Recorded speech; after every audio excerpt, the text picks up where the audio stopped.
Bonjour, dans cette vidéo, je vais vous montrer comment déverrouiller le Redmi A5 sans le mot de passe.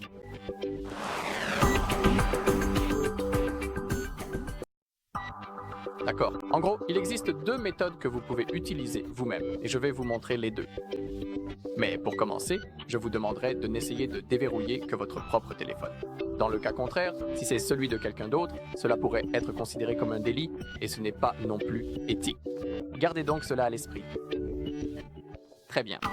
Alors, prenons le premier exemple. Supposons que le téléphone n'est pas verrouillé et que nous y avons accès, mais vous pouvez aussi effectuer cette action depuis n'importe quel autre appareil.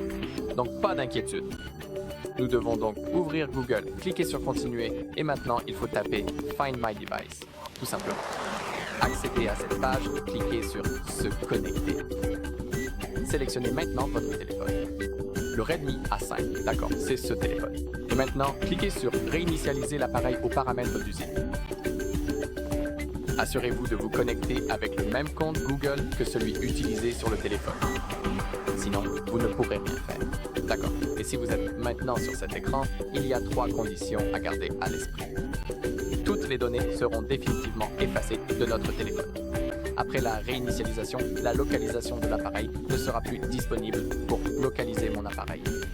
Et si l'appareil est hors ligne, l'effacement commencera dès qu'il sera connecté à Internet. Cliquez simplement sur Suivant, puis saisissez le mot de passe de votre compte Google et suivez les instructions à l'écran. Si vous faites tout correctement, le téléphone va s'éteindre puis se rallumer automatiquement et vous devrez taper votre... Pardon, non, vous n'avez rien à taper. Vous serez dans le processus de configuration et après cela, vous pourrez définir un nouvel écran de verrouillage. Voilà donc la première méthode. Et maintenant, passons à la deuxième. Donc, lorsque le téléphone est verrouillé, nous ne nous souvenons plus du mot de passe. Commençons par l'éteindre. Appuyons simultanément sur le bouton d'alimentation et le bouton de volume haut et... Désolé, pas le redémarrage, c'est mon erreur. Mais en fait, lorsque vous appuyez sur Redémarrer, vous pouvez maintenant maintenir enfoncé le bouton d'alimentation et le bouton de volume haut en même temps. Donc, continuons de maintenir. D'accord. Et maintenant, nous devrions accéder au mode de récupération. Continuez de maintenir. Très bien. Nous sommes maintenant en mode de récupération. Maintenant, à l'aide des touches de volume, nous devons trouver Effacer les données réinitialisation. Maintenant, nous devons confirmer en utilisant le bouton d'alimentation. Sélectionnez maintenant Réinitialisation des données d'usine. Confirmez à nouveau en cliquant sur le bouton d'alimentation.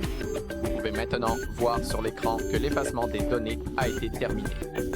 Et n'oubliez pas non plus que vous perdrez toutes vos données en utilisant ce mode et cette action. D'accord. Sélectionnez maintenant Redémarrer le système maintenant. Confirmez. Et maintenant, vous devez attendre que le téléphone soit allumé et vous devrez le configurer. D'accord, voilà donc tout dans cette vidéo. Merci à tous d'avoir regardé. Si vous avez trouvé cette vidéo utile, merci de laisser un like, un commentaire, puis de vous abonner.